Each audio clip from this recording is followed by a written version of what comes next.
Um Lugar ao Sol, o podcast da AB Solar. Um oferecimento Meu Financiamento Solar, uma solução do Banco BV. Huawei, avançando para transformar juntos. InfoSolar, informação que gera energia. Portal Solar, o primeiro e maior portal de energia solar do Brasil. Um Lugar ao Sol, o podcast da AB Solar. E o assunto do nosso podcast de hoje, financiamentos na Solar. O que tem de novo por aí? Deixa eu contar uma coisa para vocês. Nem todo mundo sabe, mas o crédito surgiu antes mesmo do dinheiro no mundo. Pois é, não existia nada ainda que a gente pudesse chamar de moeda, mas as pessoas já trocavam o que produziam ou o serviço que elas prestavam, e isso virava um tipo de crédito. Tudo isso a gente está falando porque hoje tem muitas formas de financiamento disponíveis para a gente, e a gente quer contar aqui de que forma que elas ajudam as pessoas a adquirir bens, a fazer crescer negócios e oportunidades. Quem vai ajudar a mapear as novas oportunidades dos financiamentos na Solar é a Camila Ramos, que é diretora e fundadora da Cela, Clean Energy Latin America, e vice-presidente de financiamento da AB Solar. Camila, seja bem-vinda aqui à nossa roda de conversa. Eu fui longe, né? Lá na antiguidade, para a gente poder começar a conversar sobre esse assunto. É verdade. Bom dia, Pri, tudo bem? Tudo bem. Na verdade, financiamento sempre foi importante, né? E acho super legal o que você falou. E para o nosso setor, o financiamento está cada vez mais competitivo. Então, é um tema assim que a gente sempre está trazendo novidades aqui na AB Solar. Camila, da última vez que nós conversamos, você estava num paraíso. Você não está mais nesse paraíso? Eu não estou, Pri. Infelizmente, de volta a São Paulo. Mas é muito animado porque o nosso setor aqui sempre com novidades. Então, a gente trouxe aí alguns convidados bastante com novidades assim, sobre financiamento, que eu acho que os nossos ouvintes vão ficar bem animados em ouvir. É bom que você trouxe o sol de Trancoso aqui para São Paulo, né, Camila? A Camila passou um tempo da pandemia em Trancoso, na Bahia, por isso que eu estou falando tudo isso. Bom, quem estará com a gente compartilhando experiências também são o Rogério Santos, que é CFO da Origo Energia, e o José Prado, do escritório de advocacia Machado Meyer. Bem-vindos aos dois. Bom dia. Muito obrigado. Bom dia. Bom dia. Camila, eu sei que você vai trazer muitas novidades nessa área de financiamento hoje, mas antes eu queria falar um pouco sobre acesso. A maioria das pessoas está acostumada a financiar carro, casa, eletrodoméstico, celular. Tem gente que compra celular em 24 meses. Energia solar. É assim fácil de financiar também? É acessível às pessoas? Pri, é super fácil e acessível, e por isso que a gente trouxe o Rogério e o Prado para falarem um pouquinho com a gente, né? Hoje a gente tem mapeado pela AB Solar mais de 74 linhas de financiamento disponíveis para consumidores e empresas de energia solar fotovoltaica no Brasil. Linhas de financiamento que estão crescendo a todo ano, né, e ficando cada vez mais competitivas. Então, hoje você consegue, por exemplo, financiar o seu sistema fotovoltaico pagando a mensalidade do financiamento com a economia que você tem na sua conta de luz. Então, é bastante acessível. Então, eu queria fazer uma pergunta das muitas que vão surgir aqui, bem específica dentro do mercado de financiamento. Ô, Rogério, a Origo Energia conseguiu um feito inédito e que até virou case no mercado, né? Vocês conseguiram agilizar uma linha de financiamento e crédito verdes. Eu sei que essas operações têm nomes complicados, mas eu queria que você explicasse direitinho cada uma dessas modalidades e como que elas podem ajudar quem quer ter energia solar em casa ou no seu negócio. Legal. Recentemente a gente fez 2 operações, o CRI e o FDIC. As 2 operações, elas tiveram selo verde. O CRI, começando por ele, é um título que utiliza contrato de aluguel como lastro, ou seja, antecipamos os aluguéis futuros, a gente pega esse dinheiro e constrói a própria fazenda que vai ser alugada no futuro. E o selo verde, ele traz um leque de novos investidores e demonstra que o mercado financeiro está cada vez mais ávido por esse tipo de papel. Ou seja, na sociedade a gente encontra muito mais procura por investimentos com impacto positivo ou que façam bem à natureza. Cada vez mais a procura por esse tipo de investimento cresce no mercado. Ô, Rogério, falando um pouquinho, né? E aí, Pri, a gente está falando aqui um pouco como que faz a salsicha, né? Como faz a linguiça. Porque a gente, como consumidor final, a gente só tem o acesso à energia solar, né? Empresas como a Origo, por exemplo, empresas que fazem locação de energia solar fotovoltaica, elas oferecem para o cliente dela o quê? Oferecem que o cliente delas paguem uma mensalidade pelo serviço de adquirir, né, um serviço de energia solar fotovoltaica para substituir parte da energia que ele compraria da concessionária dele, né? O consumidor ele não faz investimento nenhum, ele só faz esse pagamento como uma assinatura, né, de TV a cabo, uma assinatura de celular, e é assim que empresas de aluguel, né, de locação de energia solar funcionam. E aqui essas operações, né, do FDIC e do CRI, verdes, que foram os primeiros, né, verdes emitidos aqui no Brasil, eles são a forma que a empresa solar, né, que oferece essa solução de locação, mensalidade, né, para o consumidor final, se financia, né? Uhum. E aí, eu acho que isso está trazendo bastante interesse de outras empresas para poderem oferecer esse serviço, né, de mensalidade para os consumidores deles. Então, é muito interessante ouvir que tem outros instrumentos de financiamento aí disponíveis, né, para as empresas solares que querem oferecer essa solução assim, super democrática para o consumidor que não quer fazer ou não pode fazer uma aquisição porque não tem um telhado, mora num prédio né, não quer fazer ele mesmo e deixa para a empresa oferecer esse serviço para eles, né? E aí eu queria ouvir um pouquinho, Rogério, fala um pouquinho para a gente, assim, como é assim, por que vocês foram a primeira empresa? Tinha dificuldade para fazer essas emissões aqui no Brasil? Como é que vocês conseguiram, né, essas primeiras emissões aqui no Brasil verdes? Como é que conseguiram sair na frente, né?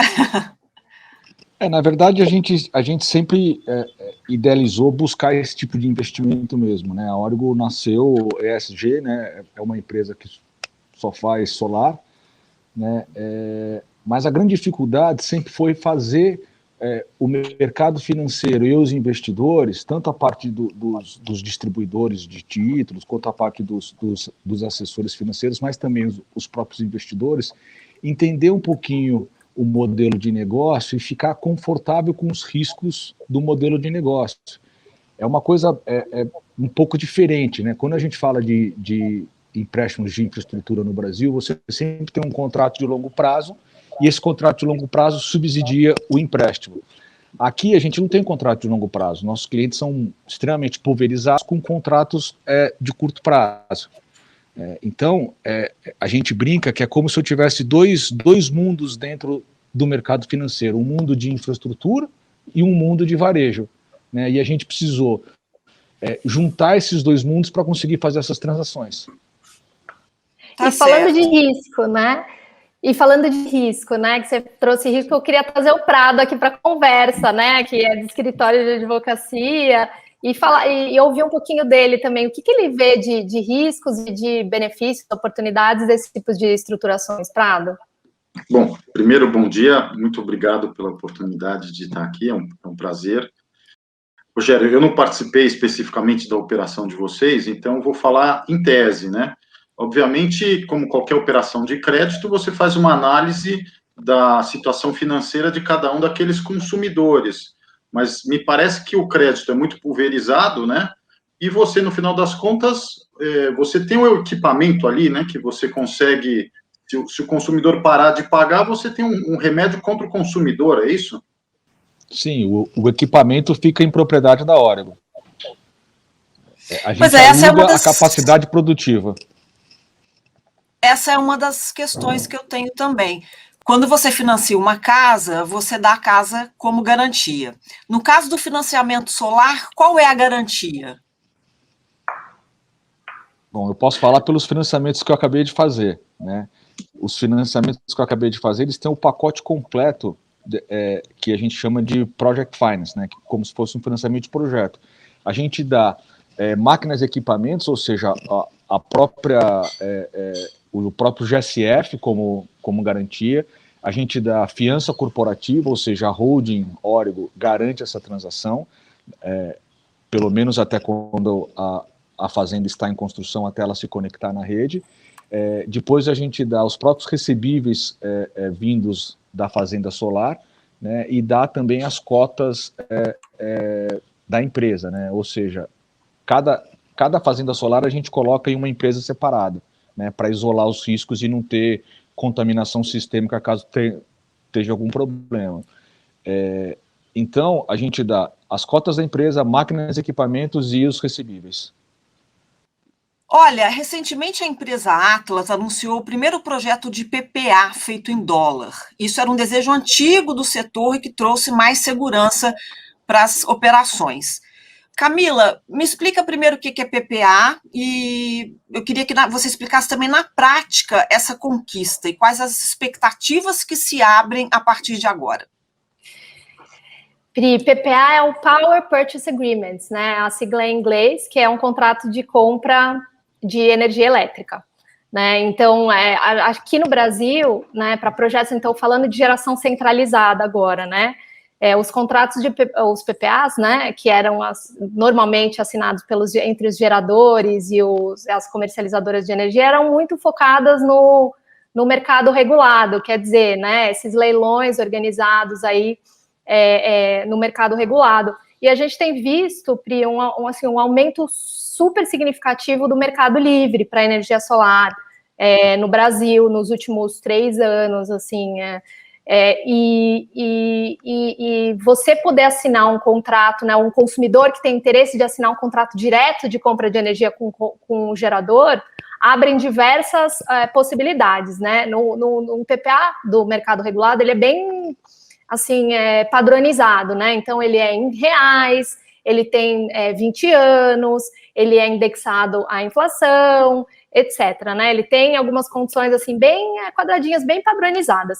E um PPA bilateral, né, entre um consumidor e um gerador de energia, ele pode ser customizado, o prazo pode mudar de acordo com a necessidade do gerador e do consumidor, as condições, né, de garantia solicitadas dentro do contrato podem ser negociadas entre as partes, e a moeda era uma das grandes, assim, expectativas que os players do setor tinham. Poxa, se a gente vai ter, né, cada vez mais PPAs no mercado livre, por que não fazê-los em dólar para empresas que fazem sentido, né? Ter uma receita fixa em uma moeda forte como o dólar, o euro, enfim. E aí esse anúncio, né, que teve, né, que você mencionou aí da Atlas, foi o primeiro PPA de longo prazo em dólares anunciado por uma empresa de energia solar aqui no Brasil. Então, era uma coisa que diversas empresas estavam, assim, especulando, tentando estruturar, tentando, né, assinar junto entre o gerador e o consumidor, e então é um exemplo bem emblemático. E eu sei que o Prado tem muita experiência nessa área, não é, Prado? É verdade. Quando eu comecei no escritório, em 1999, essa foi a primeira experiência que eu tive. Na época, eram as térmicas emergenciais, existia, não sei se todo mundo vai lembrar aqui, dos apagões, e existia muita necessidade de desenvolver projeto. É verdade, o pessoal estava desesperado. E, naquele momento, o governo desenvolveu aquele projeto de desenvolver térmicas, né? E ali a gente começou a fazer algumas térmicas, desenvolveu a Termobahia, até que foi o primeiro caso que eu trabalhei, que a gente conseguiu fazer um PPA em dólar. Foi um sucesso, mas por diversas razões conjunturais, de 2002 até agora, recentemente, até onde eu sei, muito pouco foi feito, ou quase nada foi feito em PPAs em dólar, que, se você pensar, faz todo sentido, né? Faz sentido para a geradora, porque ela vai ter fontes de recurso eventualmente mais competitivos, mais baratos, de longo prazo, faz sentido para o consumidor, né? A gente chama de off-taker, porque cria um hedge natural. Então, foi um ganho para todo mundo e para a sociedade, porque você consegue desenvolver mais energia, ainda mais no momento que está todo mundo falando que a gente pode ter escassez mais uma vez no final do ano. Prado, e você mencionou algumas razões aí conjunturais, porque estava tendo tanta dificuldade na estruturação desses PPAs em moeda estrangeira, né? Você pode falar para a gente um pouco quais que foram que vocês sentiram na pele, assim, de clientes de vocês estavam tentando superar essa barreira e não estavam conseguindo? Olha, eu acho que houve um conhecimento e uma experiência que foi perdida ao longo do tempo, ou que não houve a necessidade. De 2000, por conta da pandemia, eu perco um pouco o tempo aqui, mas vamos dizer de 2020... Todos nós. 2019, voltou essa discussão para alguns sponsors, né, que gostariam de fazer, e existia muita dúvida se a legislação brasileira permitia a indexação do PPA. Por que isso? Porque, em decorrência do nosso período inflacionário, a gente tem uma série de legislações que elas limitam a capacidade dos brasileiros de usar moedas distintas do real e de, inclusive, indexar os contratos entre duas partes brasileiras. O que acontece é que existe um decreto-lei 857 de 1969, um decreto muito antigo, que ele é uma exceção a essa regra do Plano Real. E é nele que a gente trabalha para buscar uma alternativa para que o contrato de PPA possa ser indexado ao dólar. Mas é um processo de, primeiro, convencer o nosso cliente de que é possível, porque existe muito pouca literatura a esse respeito, nessa forma como a gente fez, né? E não existe decisões nos tribunais. Então, é realmente um processo de convencimento que a gente está passando aqui. Convencemos o nosso cliente, convencemos o comprador de energia, agora vamos convencer o banco, porque sem ele a gente não consegue fazer nada. Então, demorou muito tempo, a gente teve que conversar com várias pessoas, e no final deu tudo certo, foi um sucesso. Que bom. Foi super novidade, né? O setor ficou assim bastante animado e com certeza vão vir outros PPAs e financiamentos em dólar seguindo. Então, desde então, a gente tem recebido várias outras solicitações lá no escritório de outros desenvolvedores que querem seguir a mesma linha, né? Eu simplifiquei bastante, mas realmente tem toda uma estrutura financeira e jurídica para chegar a esse resultado que precisa ser implementado, né? É um processo mesmo um pouco complexo, né? E para solar, né, que tem os equipamentos, são praticamente todos, né, em moeda estrangeira, faz super sentido, né, porque as despesas aí do projeto, o CAPEX, etc., em moeda estrangeira, você tem uma receita também, né, em moeda estrangeira, você tem um risco cambial bem menor, né? Eu queria até ouvir o Rogério, qual que é a opinião dele também sobre isso. Eu achei muito interessante, eu acho que é meio que disruptivo mesmo, porque quem está produzindo, né, a energia, normalmente busca financiamentos internacionais que são em dólar, né? Então ele vai ter um passivo em dólar e vai linkar isso com a receita em dólar do PPA. E a outra ponta também é verdadeira, né? Muitos exportadores que têm as suas receitas em dólar, eles precisam criar um passivo em dólar para ter o hedge natural, né? Então eu acho que você criar essa possibilidade, você abre um monte de leque para várias empresas se protegerem muito mais naturalmente, né? E para que tipo de empresa faz sentido? Vocês veem assim mais interessante, tipo de desenvolvedor, né, de empresa solar, e para que tipo de consumidor também esses PPAs em dólares?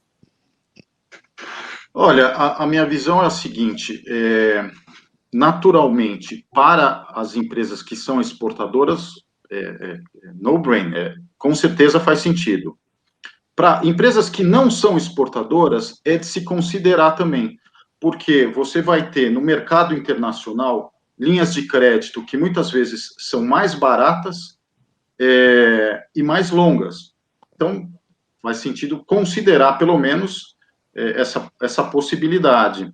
Para os off-takers, para a empresa geradora, como você vai comprar muito desse equipamento lá fora, você pode, inclusive, eventualmente, minimizar o seu custo financeiro. Você não tem que trazer a moeda para depois exportar, então você tem todo um custo tributário aqui, que às vezes você consegue minimizar também.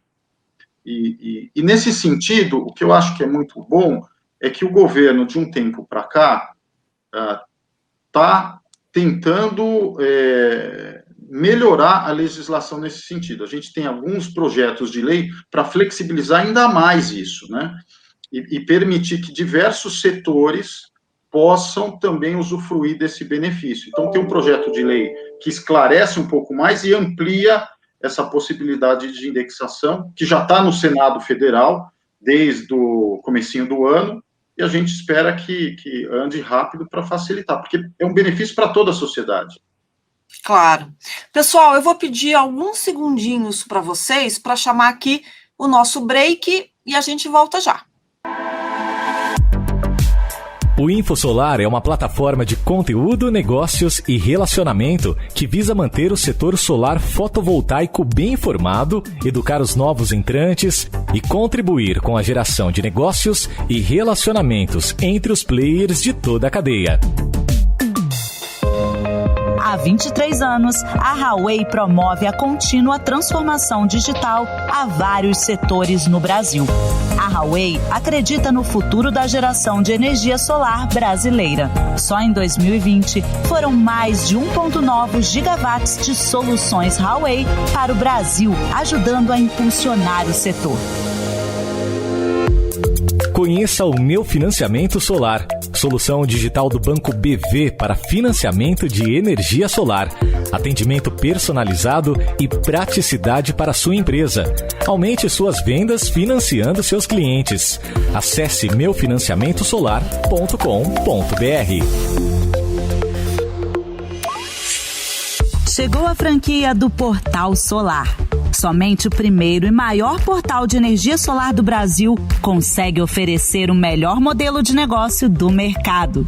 Não perca essa oportunidade. Seja um franqueado Portal Solar. Acesse portalsolar.com.br. Um Lugar ao Sol, o podcast da Absolar. Estamos de volta. Muita gente tem dúvida quando se fala em financiamento de solar, que uma das maiores dúvidas que eu percebo quando a gente conversa por aí é a seguinte: as linhas estão disponíveis? Pois é, né, gente? Existem várias instituições financeiras e muita demanda também. Então, é normal ficar com essa pulga atrás da orelha, né? Já que várias instituições estão oferecendo, a gente tem que saber exatamente qual é confiável, qual não é. Uma das instituições mais requisitadas dentro da Solar é o BNB, e nós fomos entrevistar um representante do banco para tirar essa dúvida. Vamos rodar um trechinho. O Banco do Nordeste, o BNB, é um dos principais financiadores de projetos solares fotovoltaicos no Brasil. Falamos com Alberto Oliveira Coqueiro, gerente em exercício do escritório do BNB de São Paulo. Alberto, diversos setores da economia no segmento de infraestrutura competem pelo bolso do BNB todo ano. Qual o valor que o banco poderá financiar para a energia solar este ano? Para 2021, em função do cenário de pandemia, nós estamos com uma restrição de recursos, isso é fato. A programação do fundo, ela prevê 5,9 bilhões para a infraestrutura. Há alguma restrição ainda em 2021 de financiamento por projeto solar fotovoltaico? No passado, houve limite máximo de alavancagem por projeto.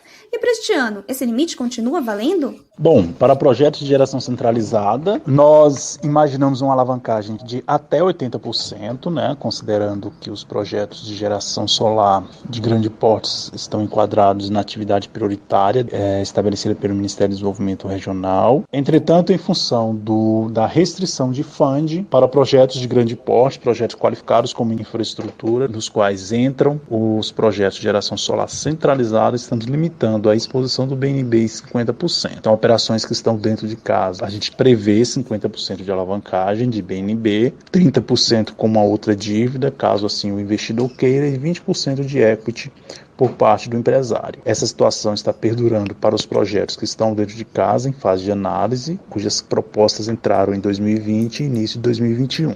E qual seria o limite por projeto? Nós prevemos para a infraestrutura cerca de 5,4 bilhões de reais. Esses 5,4 bilhões, eles contemplam a geração renovável, a transmissão, a distribuição, o setor de gás e o setor de telefonia e internet. Então aqui não entram as outras infraestruturas que têm uma tranche específica. Dentro desses 5,4 bi, a gente não separa o quanto que vai para cada setor, não temos a estratégia a esse nível de detalhe, apesar de entendermos que as energias renováveis são bastante importantes e trazem aí toda a externalidade necessária para aquela região. E aí, pessoal, quem quer começar comentando? BNB é assim o grande, né, a grande instituição financeira que os players solar, né, buscam um financiamento, porque ele é muito competitivo, né? O custo dele é bastante interessante. Então, foi muito legal essa entrevista, porque a gente tem aí algumas novidades, né? Que nem para a geração centralizada, o Alberto nos disse que, por conta da pandemia, eles estão limitando a alavancagem do projeto para 50%, né? Eles normalmente permitiam 80%, mas por conta da pandemia, eles limitaram. E também porque eles têm muita demanda, sabe? Porque eu acho que eles querem também dar oportunidade não só para mais projetos do que para menos, né? Então, isso também possibilita diversificar as fontes de financiamento para solar aqui no Brasil, né? Como, por exemplo, ele disse, pega 30% com, né, alavanca mais 30% com outra fonte, normalmente vai ser uma emissão de uma debênture de infra incentivada, por exemplo, né? Rogério, o que você achou dessa entrevista? Eu, para ser franco e honesto, a gente decidiu ir para o mercado de capitais exatamente para não ficar dependente de tamanho de cheque que o BNB tem disponível, né? Isso flutua durante os anos, então a gente entende que mesmo que a gente pague um pouco mais caro aí pelo financiamento, a celeridade e a certeza de conseguir fazer para a gente é muito mais importante, e por isso que a Origo não se apoia muito em financiamento junto com o BNB, a gente busca mercado de capitais. Isso é uma super novidade no Brasil, né? Que onde a gente tinha muito financiamento, a grande maioria do financiamento era assim, concentrado nos bancos de desenvolvimento, né? Para energia solar, era BNB, BNDES. E agora, por conta dos motivos aí que o Rogério falou para a gente, né? As empresas agora conseguem ter outras oportunidades, né, de fontes de financiamento. Isso também é um movimento que está acontecendo, acho que nos últimos 4, 5 anos aqui no Brasil, e está cada vez mais forte. Do meu lado, o que eu vejo é o seguinte: a gente tem uma situação conjuntural de orçamento público que preocupa. Então, os bancos de desenvolvimento, BNDES, BNB e demais, eles vão enfrentar essa questão de eventual contingenciamento, né? Por outro lado, a gente tem uma taxa de juros que é relativamente baixa e a gente tem as pessoas procurando outras alternativas de investimento. Então, debênture e infra tem sido muito, muito procurado aqui por investidores pessoas físicas, né?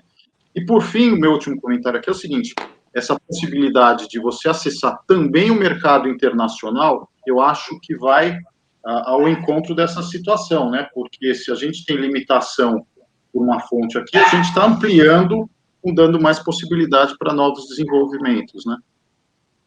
A gente não falou ainda, não entrou nessa questão das taxas de juros, mas eu acho que isso é fundamental a gente tocar nessa questão, né? As taxas variam também dependendo do tipo de financiamento e dependendo da instituição? Sem dúvida, elas variam bastante. Elas vão variar de acordo com a instituição que está financiando, né? Então, você tem instituições mais competitivas do que outras. Por exemplo, bancos de desenvolvimento tendem a ser, né, um pouco subsidiados, então eles têm tem umas taxas talvez mais competitivas, porém ela vai variar de acordo com o perfil do sponsor, né, que é a empresa, né, dona do projeto que está fazendo esse financiamento. Ele vai variar também de acordo com as condições do projeto, né? Quanto melhor um projeto, quanto melhores condições do projeto repagar a dívida, melhor as taxas também.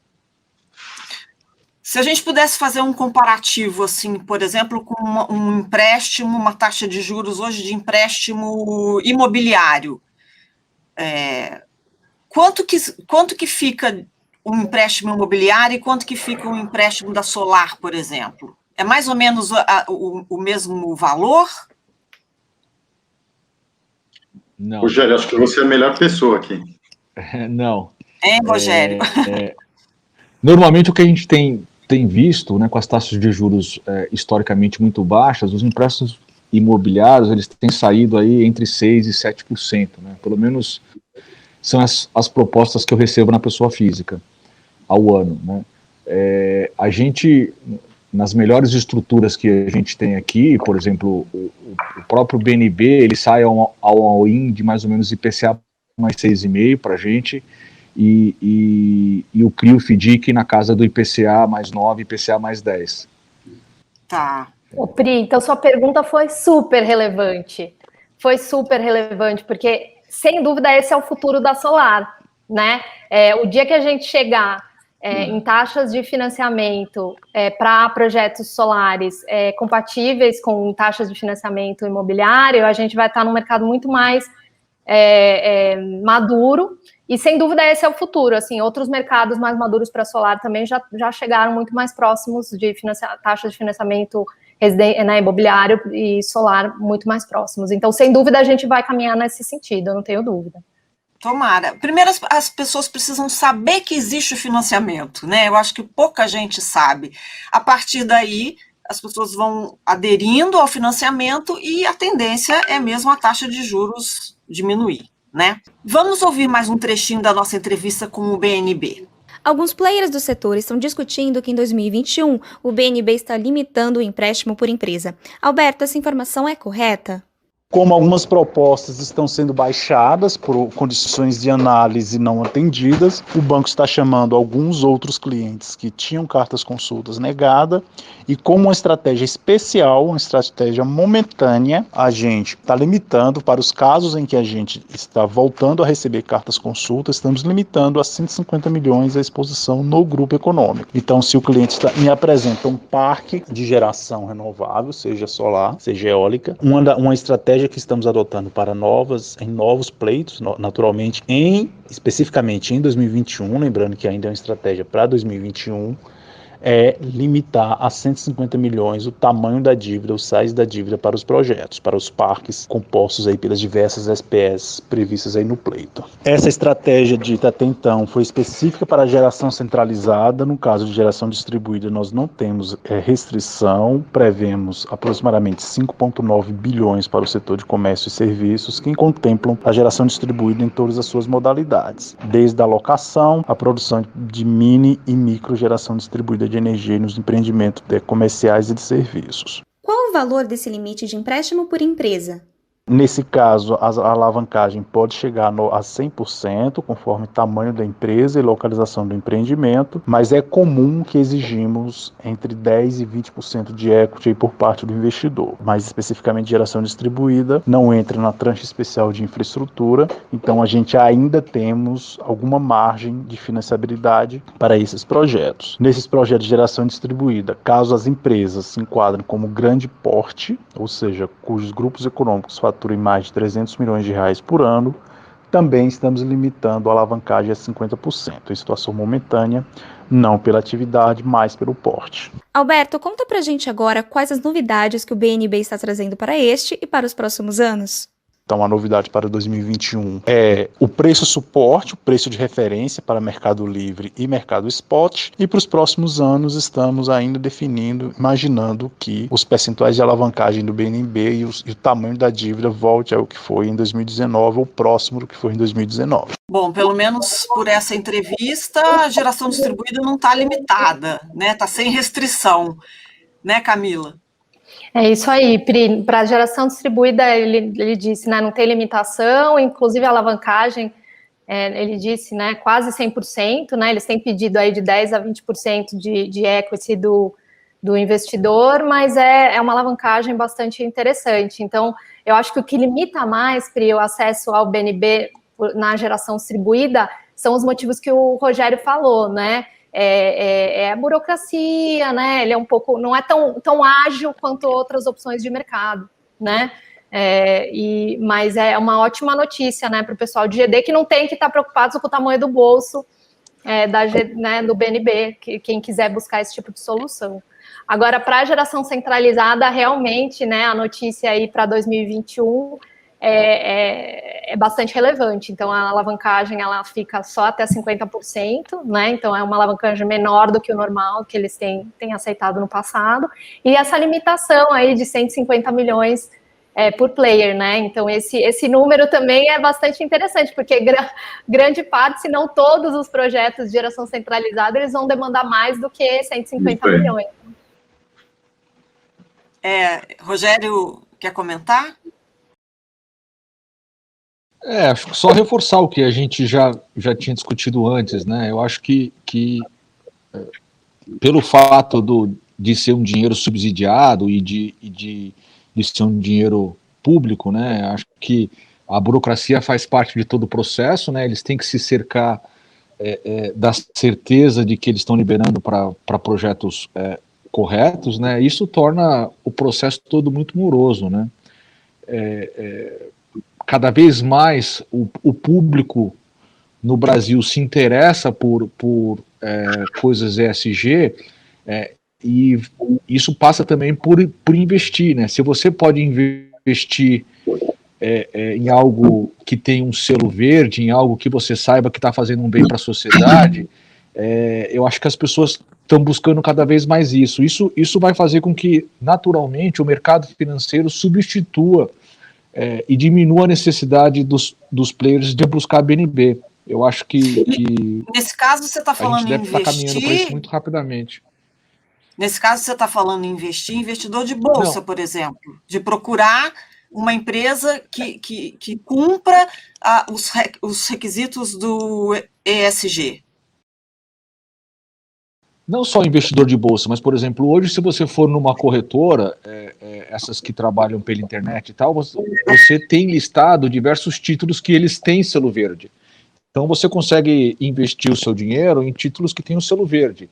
Isso faz com que muita gente procure e barateie esse tipo de empréstimo, para mim, que é um investimento para quem está colocando dinheiro.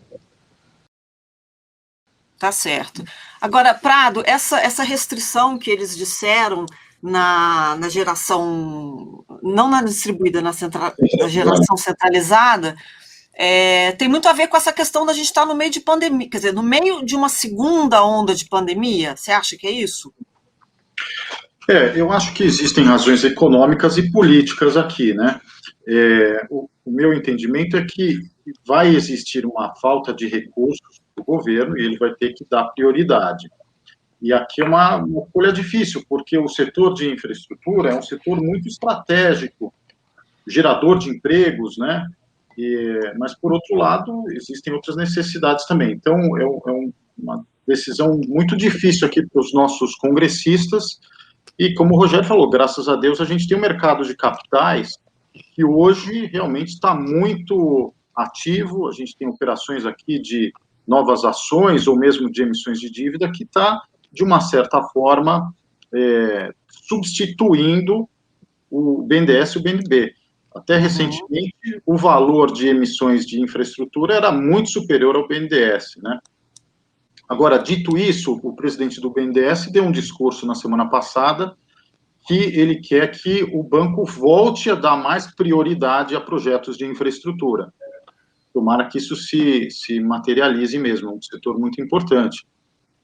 Tomara! Mas, de novo, se nós pudermos ter acesso a toda essa liquidez internacional, seria um grande passo. Agora eu vou chamar uma entrevista que a gente fez com o Meu Financiamento Solar do BV.